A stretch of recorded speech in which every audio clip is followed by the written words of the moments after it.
Bienvenue dans le débat sartois pour cette dernière émission de la saison. Nous avons décidé de nous poser la question de nos relations avec le meilleur ami de l'homme. Comment rétablir la communication entre les chiens et nous, leurs humains? Le chien, je viens de le dire, c'est vraiment le meilleur ami de l'homme, mais nous humains, est-ce qu'on le lui rend bien? On se pose cette question. C'est pas vraiment sûr, hein. Même pétri des meilleures intentions à coup d'anthropomorphisme, ça c'est quand on lui attribue des intentions humaines, mais aussi d'incompréhension de ses véritables besoins. Nos comportements à nous vont souvent à l'encontre de ce qui fait du chien un être, un animal équilibré.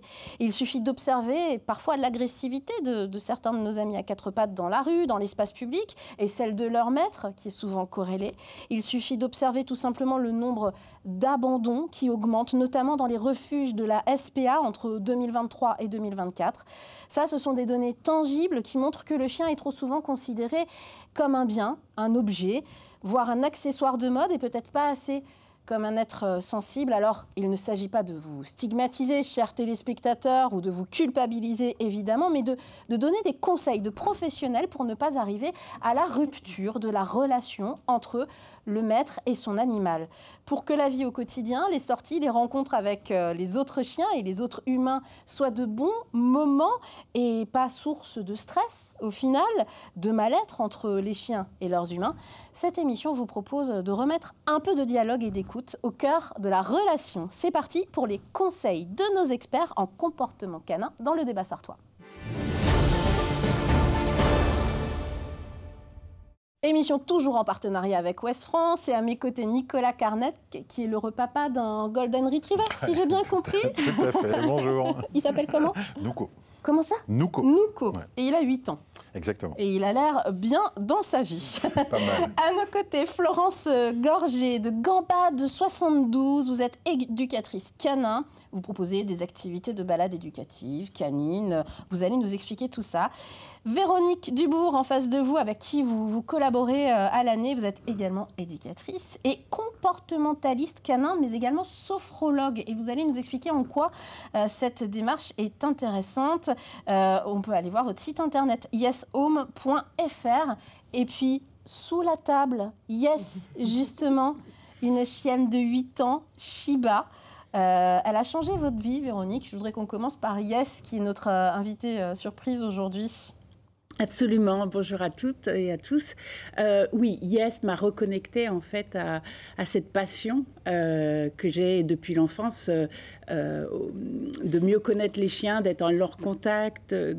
Donc elle m'a reconnectée en 2017 à cette passion-là et j'ai plongé jusqu'à justement arrêter mon métier de sophrologue pour me reformer en tant que comportementaliste canin. Mais la sophro est pleinement, la sophro et la régulation des émotions est pleinement dans le sujet du binôme humain-chien. Donc, c'est pas du temps de perdu, c'est un temps où les compétences font une synergie aujourd'hui. Et je voudrais qu'on parle tout de suite de ce métier de comportementaliste canin ou d'éducateur canin qui finalement n'est pas encore considéré comme un métier. Et vous le déplorez d'ailleurs, toutes les deux.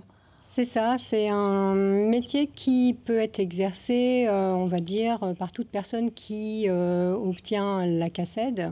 Mais la CACED, ce n'est pas une formation, c'est juste une habilitation. Une habilitation, on va dire. Hein. Et pour faire un métier comme celui-là, il faut quand même avoir des connaissances, des compétences et avoir une vraie formation. Et il y a un diplôme d'éducateur canin qui existe, le seul diplôme d'État qui s'obtient dans un centre de formation comme les BP, on en a assez, on en a à Bougainvilliers, enfin voilà, il y en a plusieurs, il y a plusieurs écoles. Il y a d'autres formations aussi également qui sont proposées par d'autres centres de formation qui sont très très sérieuses. Mais il y a aujourd'hui tellement d'approches différentes que il faut bien choisir son centre de formation pour bien aider les humains et leurs chiens surtout et alors justement, avoir une bonne relation. Pourquoi on fait appel à vous deux? Pourquoi les gens vous appellent et disent « ça va plus là, j'ai un problème de comportement à la maison » Souvent, on entend, voilà, je vous appelle parce que mon chien me grogne dessus, par exemple. Mon chien m'a mordu ou a mordu quelqu'un de ma famille. J'ai un chiot, je ne sais pas comment faire avec lui. Il n'est pas propre. Mon chien a peur de tout. Enfin, voilà, il y a plein. Ce sont les comportements et l'incompréhension entre l'humain et le chien qui fait que les gens vont nous appeler pour mieux comprendre les comportements de leur chien. Est-ce que la nature du chien n'est pas quand même une base première? On voit qu'il y a des chiens qui sont de nature très calmes, très posés, d'autres chiens qui sont beaucoup moins calmes et posés, on va dire. Comme les êtres humains, vous voulez dire? Je n'osais pas, mais merci de l'avoir fait. Ça dépend aussi de la race du chien, dans un premier temps. Ouais, c'est une très très bonne question parce qu'en fait, ça va dépendre de la race du chien, de ce pourquoi il a été sélectionné, puisque il ne faut pas oublier qu'il y a plus de 400 races de chiens, et à la base, tous ces chiens-là ont été sélectionnés pour une utilité, en fait. Donc, j'aime souvent à dire que les qualités du chien sont souvent des défauts pour les humains qui les accueillent chez eux, simplement parce que, si on prend le cas d'un Jack Russell, qui est un terrier, qui adore aller dans les terriers, justement, qui adore faire des trous, s'il n'est pas comblé dans ses besoins, il va vite faire des trous dans votre canapé. Voyez. Donc, c'est une qualité pour la personne qui va l'utiliser pour l'utilité du chien, mais ça va être un défaut, un comportement gênant pour la famille lambda, on va dire. Donc oui, donc il y a la race, il y a aussi la lignée qui est très importante. Si on prend une lignée de chasse, on se complique un petit peu la chose si on ne veut pas que notre chien chasse, par exemple. Il y a aussi l'individualité. Chaque chien, et vous avez parlé des humains tout à l'heure, mais oui, chaque chien a son propre tempérament, caractère. Et ça se construit dans l'environnement, dans le contexte dans lequel il vit. Donc, à la base, il faut vraiment tenir compte de tout ça avant d'accueillir un chien chez soi. Un chien comme ça, et ne pas choisir un chien en fonction de la mode. Absolument. Et je rajouterais quelque chose de très important. Tu as parlé effectivement du chien et de sa génétique, mais il y a aussi in utero, ça commence, qu'est-ce qu'il a vécu. Ça marche pour les humains. C'est la théorie de l'attachement. Et donc, ça nous donne comme piste de tout ce qui va être animalerie, salon du chiot, c'est une catastrophe. Ils vont avoir des dysfonctions parce qu'ils ne vont pas avoir eu assez de sécurité, d'être restés auprès d'une mère, la chienne, qui elle-même est bien dans sa vie, dans ses pattes. Souvent, il faut savoir que c'est des élevages, des usines à chiots qui viennent des pays de l'Est. Dès que, voilà, pour avoir autant de chiots dans un stand, c'est un business.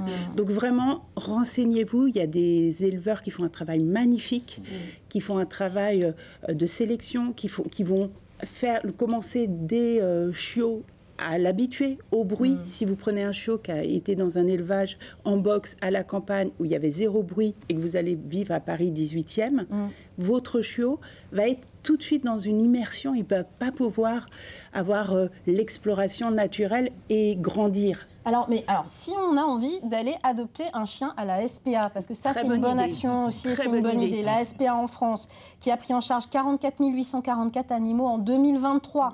Et en 2024, ça augmente à 46 970, près de 4% de plus.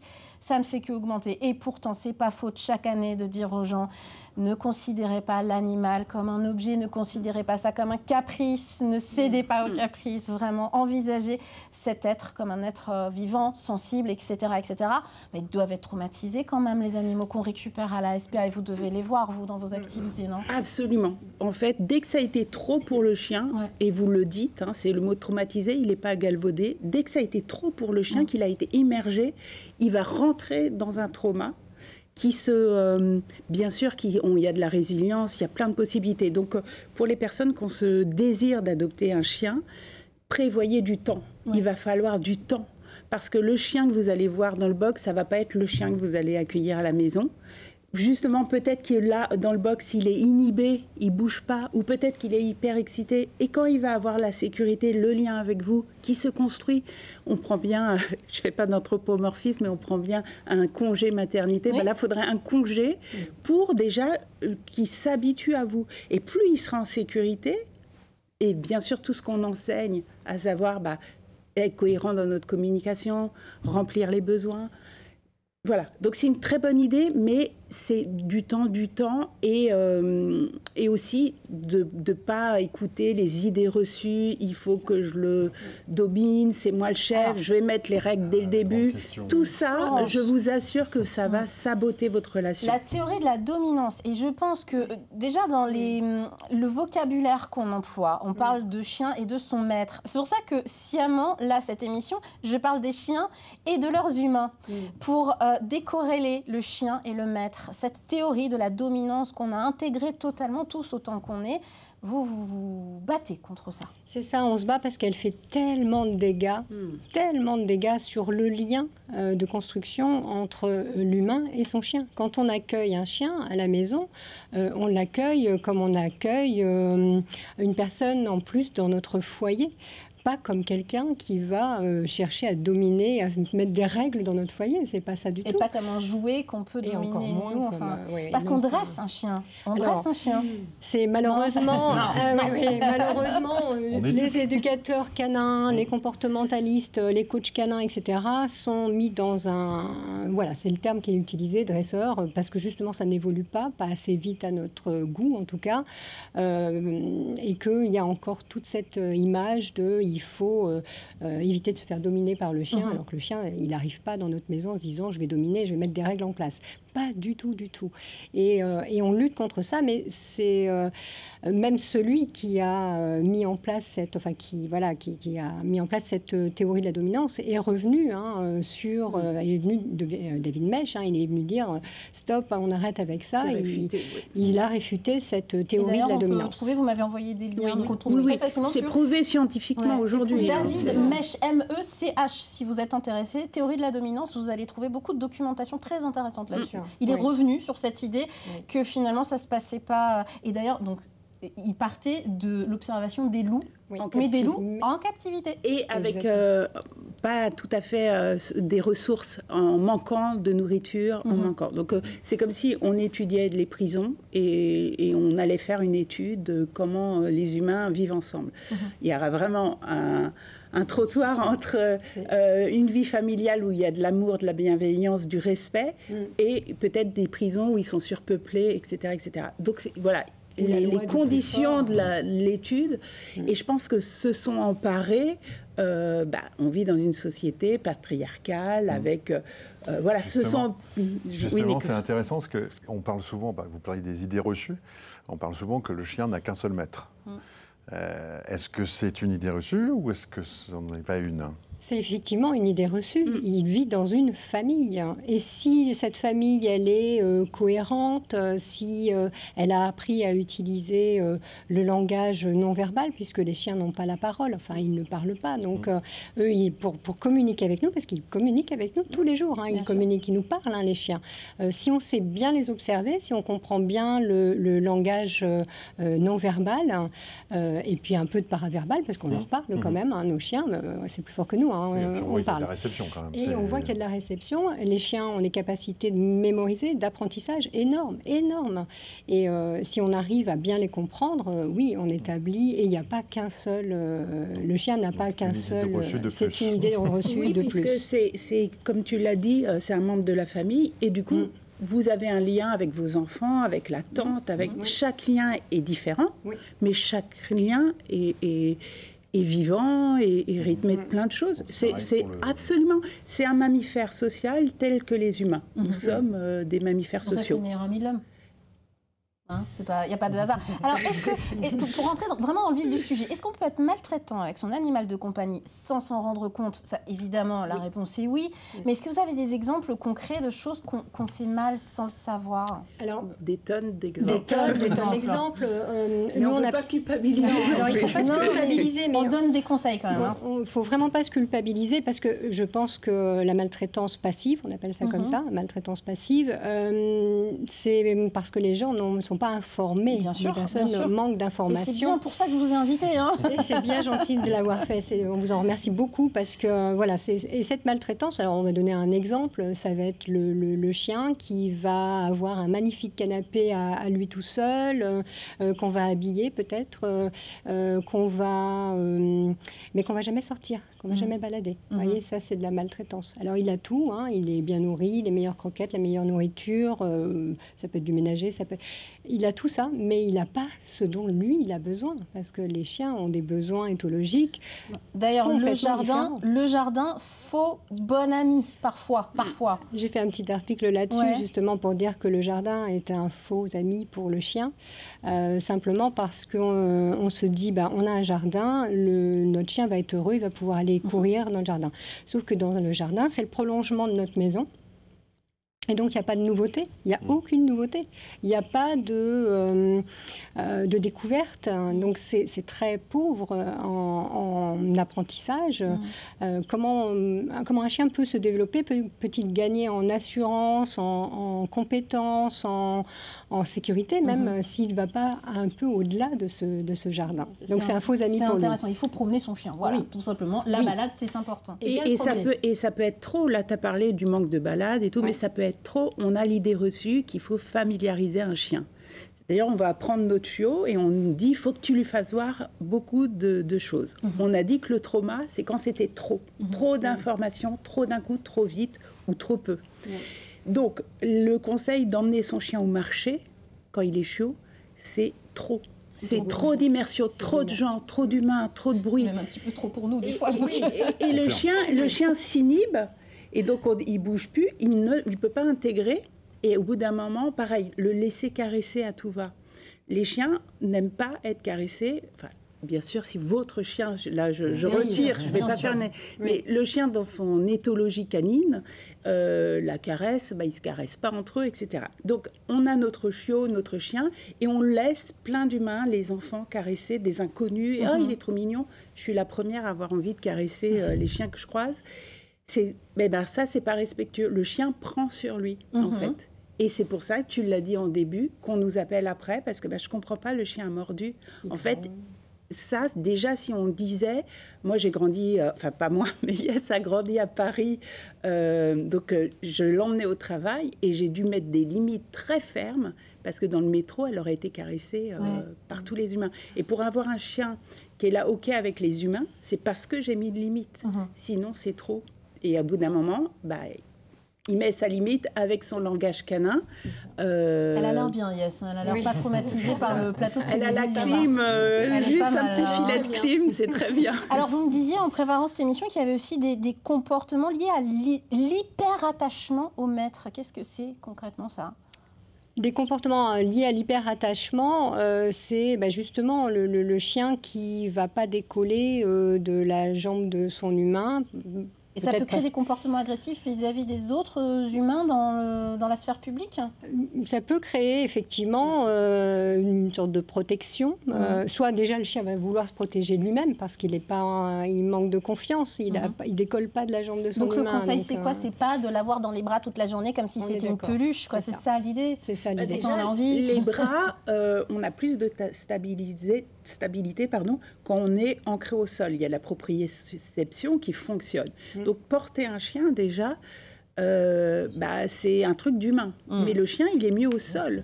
Et effectivement, en explorant, en prenant les informations, en flairant, en allant, et ça, on revient à la boucle, si le chien vient d'un mauvais élevage, mauvaise condition, ça se voit parce que c'est pas un chiot. Le chiot, normalement, quand il est en sécurité, il explore, il quitte sa mère, il commence à explorer. Il fait en étoile, il va explorer, il revient. Il se déconnecte, il se connecte. Il se déconnecte, il se connecte. Et quand il n'y a pas cette sécurité de base, c'est pour ça aussi que les premières nuits, faut dormir avec votre chiot. Faut surtout amener on pense à l'envers. On se dit, je vais l'habituer si je lui amène pas de la sécurité. C'est tout l'inverse.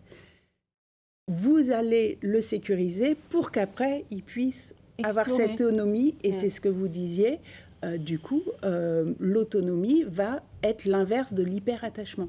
Alors tout ça, quand on adopte un chien, je reviens à la SPA parce qu'ils font un travail formidable, il faut le reconnaître, et ils permettent à beaucoup de familles d'adopter quand même des animaux en bonne santé, et c'est tant mieux. Aujourd'hui, on a un certificat délivré par la SPA quand on adopte, finalement un certificat de bon comportement. Les familles qui déclarent, oui, avoir compris que c'était bien un être vivant et sensible, globalement. Est-ce que c'est bon pour vous? Ça va dans le bon sens?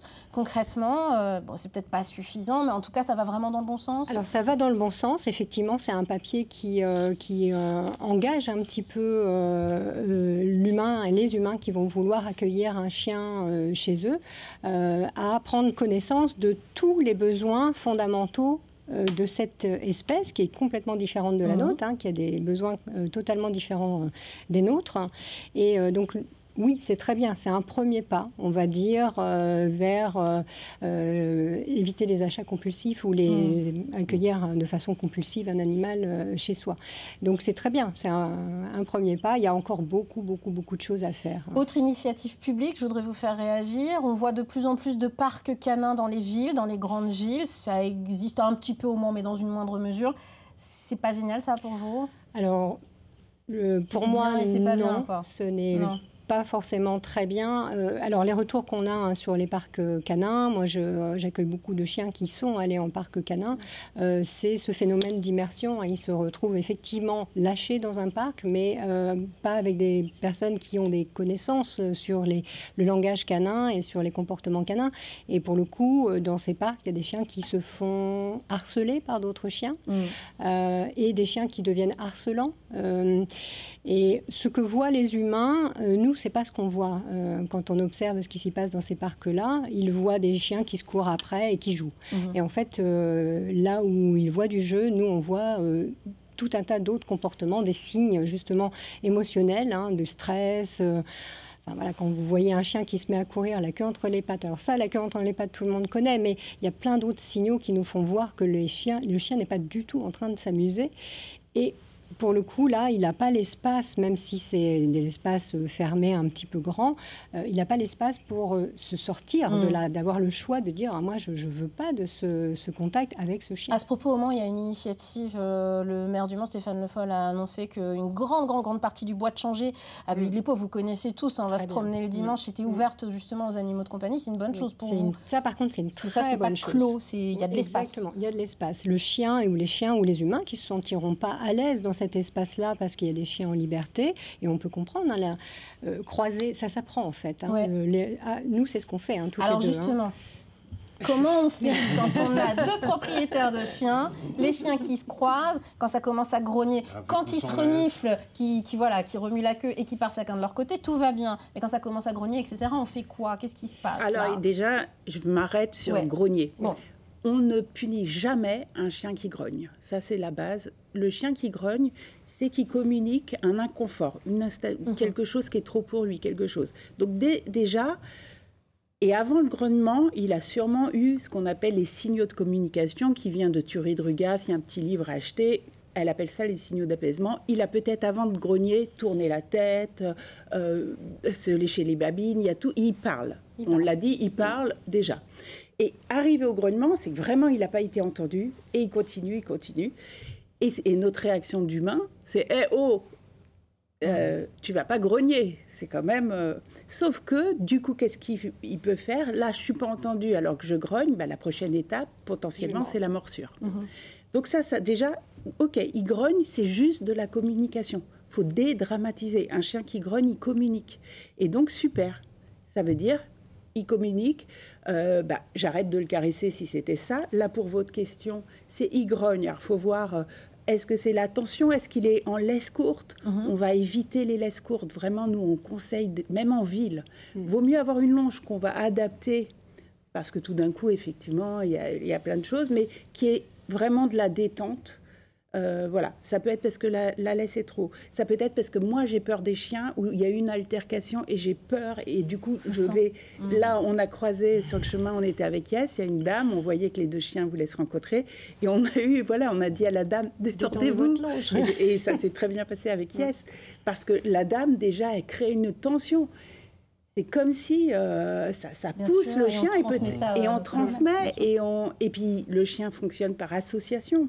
Donc la première fois, la deuxième fois, la troisième fois, il va se dire ok, dès que je croise un chien, j'ai de l'attention, j'ai tout ça. Donc finalement, vous voyez ce que ça ancre chez le chien. Donc votre conseil, c'est du début à la fin, restons zen et lâchons prise, quoi. Alors, donc c'est là que vous êtes sophrologue, vous aussi, parce que c'est un travail sur l'humain avant tout. Hein. Effectivement, le lâcher prise. Alors ça s'apprend en fait. Et vraiment, s'il y avait un conseil à donner, c'est faites-vous aider. Alors évidemment, on prêche pour notre paroisse, mais c'est vraiment, tous nos clients nous le disent en fait quand ils sont accompagnés, puisqu'on les accompagne dans la vraie vie. Justement, on leur fait faire cette expérience-là de croiser dans la vraie vie. Là, la rencontre, elle va être possible avec le chien. Là, ben non, la rencontre, elle va pas être possible. Pour qui? Pourquoi la rencontre, elle ne va pas être possible? Parce que le chien, il est tenu avec une laisse tellement courte. L'humain, on le voit, à force d'observer les gens et les chiens, on voit les personnes qui sont tendues. On voit bien que la rencontre... et la laisse, elle est tendue. Et la laisse est tendue. Et le chien est tendu. Vous organisez un stage les 21 et 22 juin en forêt de Bercé. Mon chien, nos émotions et moi, un stage de théorie et de pratique. 3 heures d'abord sur Zoom, ça c'est la théorie, sur ordinateur, et puis 2 jours en milieu naturel. C'est un grand stage, c'est un long stage, ça coûte une centaine d'euros, c'est ça le stage? Là, c'est encore le prix de lancement, c'est 240 euros. 240 euros pour tout ça. Ouais. Et effectivement, merci d'en parler, ça nous tient vraiment à cœur parce que... Il reste des places. Il reste des places. Je vous fais un peu de réclame. C'est super. la réclame jusqu'au 10 juin. C'est ouvert jusqu'au 10 juin. On arrête parce que la Zoom, c'est le 14 juin. Donc vous êtes les bienvenus, il reste des places. Et là, justement, la théorie va nous permettre d'approfondir. Nos chiens ont des émotions, on le sait. Enfin, on le sait. On l'a compris, là. Mais il y a encore tout un pan. À l'école, on n'apprend pas notre système émotionnel. On n'apprend pas ça à l'école. Et quand on le voit, quand on fait la théorie, quand on pose la question, quel est le besoin derrière chaque émotion? Les humains, c'est souvent... Donc, on a besoin de comprendre ça pour soi. Ça va nous permettre, nous, quand on dit il faut rester zen, ça s'apprend. C'est déjà comprendre tout ce système d'émotions, de système nerveux. Et le chien est un bon prétexte. Et puis ensuite, il y a les 2 jours où là, concrètement, on va voir comment on fait les croisements, qu'est-ce qu'on lit du langage canin, comment on communique.